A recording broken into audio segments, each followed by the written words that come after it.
Recording in kita progress. sebutlah semangatnya adalah pasca pandemi COVID-19.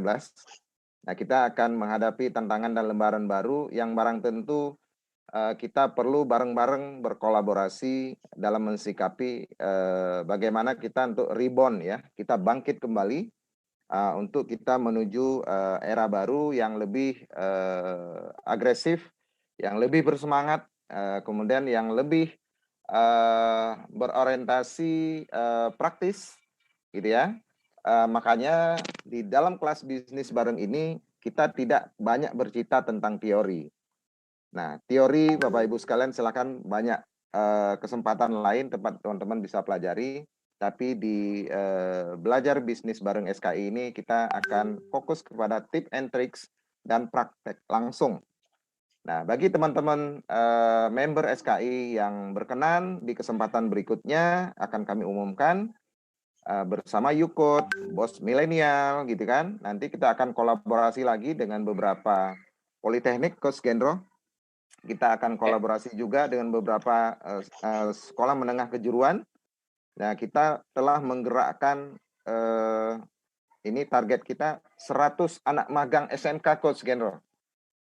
Nah, leadernya ini Coach Indra nih. Nah, nanti kita akan menggerakkan 100 anak magang ini yang siap kita briefing, kita berikan, kita edukasi, dan siap ditempatkan di UMKM-UKM member SKI ke depan. Baik, mempersingkat waktu, kita berikan dulu kesempatan pertama kepada Coach Gendro untuk share inspirasi kepada semua. Nanti kita akan lanjutkan dengan sesi diskusi. Coach Gendro, dipersilakan waktu dan layar. Izin share screen ya Pak. Oke, selamat malam semuanya. Selamat malam Pak Tarmidi, Pak Indra, Pak Nanta, dan semuanya yang nggak bisa saya sebutin satu-satu. Tapi kelihatan di sini ada, kalau disebutin ada Bu Endang Trisiana, mudah-mudahan saya nggak salah panggil. Robiatul, Aldawiyah, Bu Wiwi Torini, Bu Nining Latianingsih, Pak Billy, ini iPhone, saya nggak tahu siapa, Nasya Hairunisa, Ibu Eka kayaknya hadir, kemudian ada Pak Muhammad Sudirman dan Ardi. Oke, hari ini karena diminta sama Pak Tarmidi dari SKI dan Pak Indra, saya coba sharing 10 rahasia orang sukses,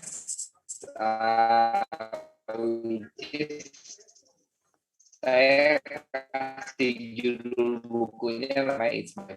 Jadi gini Pak Tarmidi, Pak Indra, saya banyak webinar gitu ya, belajar online. Saya rasa 99,9% kita belajarnya online. Karena memang belum ada kesempatan untuk pergi belajar secara offline. Nah, saking banyaknya teknik yang kita dapetin, kayaknya kadang-kadang kita melupakan hal yang dasar, hal yang prinsip gitu ya. Jadi saya coba berbagi dengan audiensnya SKI ini. Jadi kalau kemarin minggu lalu saya dengerin Pak Indra tuh luar biasa banget ngejelasin step by step Google Analytics, kemudian bagaimana kita bisa cari tahu market kita di mana gitu ya. Secara teknikal saya coba mau nyemangatin lagi. Sebentar lagi kita ini masuk ke kuartal keempat penghabisan di tahun 2021. Kita nggak tahu apa yang akan terjadi di 2002, harusnya kita tetap menyambutnya dengan semangat, dan mudah-mudahan materi ini juga bisa menyemangati Anda semua. Oke, 10 rahasia orang sukses ini saya sebenarnya berbasiskan yang namanya Neuro Linguistic Programming. Jadi Pak Tarmidi, Pak Indra, Pak Nanta, saya belajar NLP itu dari tahun 93. Itu accident benar-benar accident, karena teman saya nggak bisa ikut seminarnya 3 hari, dia belajar dia beli tiketnya 750.000 tahun 93. Itu gaji saya baru 275.000 gitu ya. Terus namanya Barry, saya masih ingat.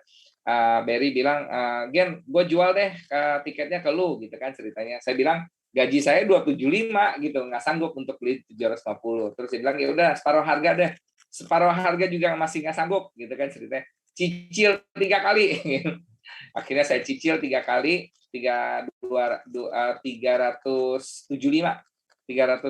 saya cicil 3 kali, dan thanks God itu tahun 93 itu titik balik hidup saya pertama karena saya menemukan sesuatu pembelajaran yang menurut saya sangat-sangat merubah hidup saya. Dan sampai hari ini saya dalami, saya belajar sama masternya langsung, namanya R.H. Wiwoho.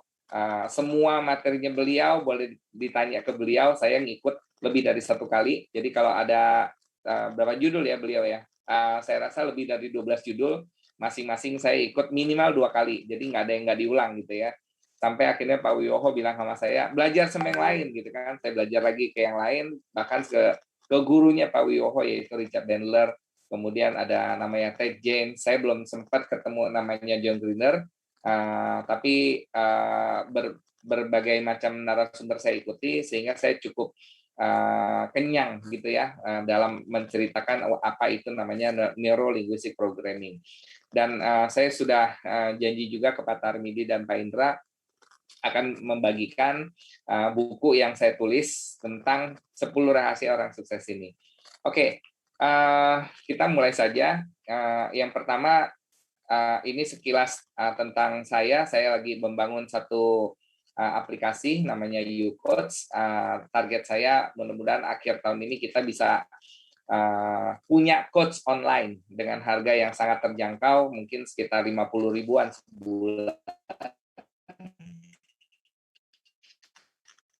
Jadi kalau dulu punya coach mahal, nanti kedepannya sangat kurang karena pengalaman di dari 15 tahun ini saya tulis dalam sebuah sebelum pandemi ini datang ya kita sudah mempersiapkan ini dan ini karena tertrigger dari salah satu klien saya yang membuat digital marketing secara online, secara tutorial maksudnya. Digital marketing pasti online gitu ya. Tapi digital marketing belajarnya secara tutorial. Jadi saya terinspirasi oleh dia, kemudian saya dan teman-teman membuat yang namanya aplikasi online ini, aplikasi coaching online. Oke, saya sudah menulis sekitar 32 buku, tapi 6 buku terakhir ini akan saya launch berbarengan sama nanti aplikasi dengan judul 6 step membuat perusahaan Anda naik 10 kali lipat. Karena di dunia teknologi dan digitalisasi ini 10 kali lipat itu adalah standar. Jadi kalau kita bicara dulunya incremental 10% setiap tahun, nanti ke depannya 10 kali lipat kalau bisa setiap tahun gitu ya. Oke, saya mulai aja. Agenda hari ini sebenarnya cuma 2. Saya akan banyak ceritain tentang kegagalan, banyak banget masalah kegagalan. Dan yang kedua, saya akan bagaimana kita bisa punya growth mindset. Jadi ini saya bagi menjadi 4 bagian di sesi pertama karena mereka tidak tahu bahwa gagal itu adalah proses dari try and error gitu ya. Errornya fail, namanya try and error sampai dengan suatu hari kita bisa sukses. Nah, banyak orang ikut gitu ya, ikut pembelajaran dengan harapan bisa nggak ada jalan lebih cepat, jalan pintas untuk kesuksesan gitu ya. Saya bilang ada, tapi pertanyaannya mau nggak ngalamin kegagalan yang lebih banyak lagi gitu kan kalau seandainya kita mau jalan pintas. Karena kalau seandainya kita mau jalan pintas biasanya meleng dikit itu kacau tuh kalau seandainya setirnya oleng dikit gitu ya. Coba bayangin kalau kita nyetir mobil di kilometer kira-kira 40 km per jam. Jadi kalau kita oleng dikit 40 km tuh nggak terlalu bahaya. Tapi kalau 140 km per jam, Anda cepat nyampe, tapi Anda harus benar-benar fokus. Jadi ada hal yang ingin saya tekankan di sini, gagal bukan hal yang tabu, gagal justru persiapan dari keberhasilan kita. Karena dengan banyaknya kita gagal, kita belajarnya makin banyak gitu ya. Dan kenapa orang gagal berencana? Jadi ada 4 hal yang saya coba stress out. Yang pertama, mereka tidak pernah melihat model dunia perencanaan. Saya salah satunya. Jadi waktu dulu saya pertama kali merencanakan bisnis, ya acak kadut cuma 1 halaman doang, itu juga buku agenda. Kalau saya dapat kerjaan harganya segini, kita bisa kerjain segitu, dapat omset segono gitu ya. wah dari omset segitu kalau untungnya segini, saya kayaknya bisa dapat untung segitu. Jadi sederhana sekali Pak rencana kerja saya, dan rencana itu saya sharingkan ke partner saya.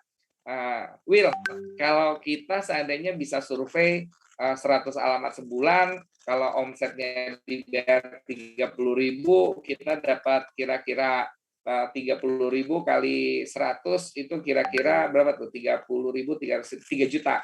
Kalau kita omsetnya 3 juta sehari, surveinya 100 alamat kali 20 hari kerja, wah itu udah 60 juta. 60 juta kalau seandainya untung kita 30%, untung tuh kita 18 juta gitu ya.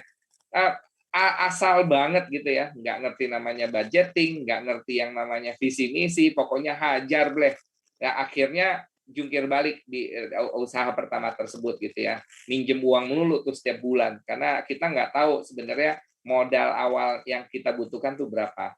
Jadi saya percaya di Indonesia terutama gitu ya, banyak sekali orang-orang berbisnis tidak memakai rencana yang baik gitu ya. Ya udah hajar aja dulu nanti baru dibenerin gitu ya. Saya akan bilang itu baik gitu ya, tapi nanti ke depannya Anda harus segera nguber ke ketertinggalan rencananya tersebut, karena dengan rencana yang baik kita akan tahu kita butuh apa ke depannya. Dan karena tidak pernah melihat dunia perencanaan ini, tambah lagi tidak pernah diajari bagaimana membuat perencanaan gitu ya. Mungkin di sini kalau ada yang profesional, sederhana saya nanya gitu ya. Kalau seandainya kita punya tujuannya bekerja, kira-kira rencana pada saat kita udah diterima kerja nih rencananya apa gitu ya. Saya rasa kalau saya flashback pertama kali saya terima kerja, rencana saya oke, saya dikasih satu target sama paman saya. Paman saya cuma bilang begini, Gendro, kalau kerja di satu perusahaan, kalau 3 bulan pertama nama kamu nggak dikenal, maka selamanya kamu akan ada di sana. Jadi kalau kita pekerjaan pertama saya waktu itu data entry gitu ya. Data entry benar-benar ngentry data, Bapak. Tahun 93 itu saya rasa yang namanya kerja megang komputer tuh udah keren banget, karena saya lulus tahun 90 di SMA. Itu yang namanya komputer itu baru belajar 2 tahun. Jadi komputer tuh masih baru banget. Kayaknya sombong sekali kalau kita kerja ada kaitannya sama komputer.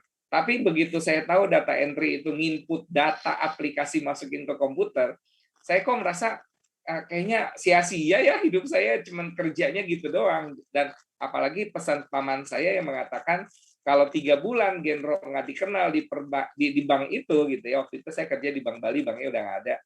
Wah kalau saya seumur hidup cuma jadi data entry, apalah arti hidup saya gitu kan ceritanya. Jadi saya punya rencana keluar jadi data entry, target saya itu doang. Target saya gimana bisa punya karir yang lebih baik. Saya mulai ngintip kiri, ngintip kanan di perusahaan saya itu, di bank itu, siapa sih, ada kerjaan apa sih yang saya bisa naik karirnya gitu ya. Saya lihat ada bagian verifikasi, ada bagian maintenance data, ada bagian analis. Nah, kayaknya yang keren nih analis nih gitu kan. Jadi pada bulan ketiga saya masih ingat saya dipanggil sama Emir Hamzah. Emir Hamzah. Waktu itu ini orang mana ya? Saya dia orang asing Pak yang di-hire oleh Bank Bali sebagai penasehat. Kalau nggak salah orang Turki gitu ya. Orang Turki kalau nggak salah. Orangnya tinggi besar gitu ya. Dia panggil saya ke ruangannya dia. Ada 2 direktur di dalamnya. Terus ditanya, Gendro, apakah senang kerja di sini? Saya jawabnya senang. Pakai bahasa Inggris waktu itu ya. Bahasa Inggrisnya pas-pasan waktu itu. Terus jadi pertanyaan pertama, are you happy working in Bank Bali? Yes. Which department do you like? If you want to meniti karirnya Anda gitu kan. Nah, saya langsung jawab, saya mau jadi kredit analis. Jadi saya nggak punya rencana yang lain, saya otodidak, saya hajar aja, saya lihat mana karir yang bagus, itu yang saya pilih.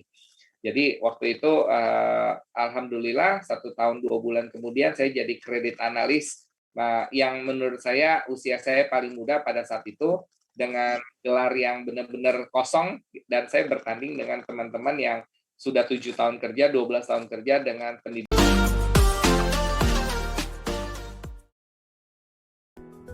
Terima kasih teman-teman yang sudah menonton video ini. Jangan lupa klik tombol subscribe.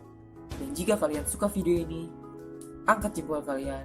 And see you!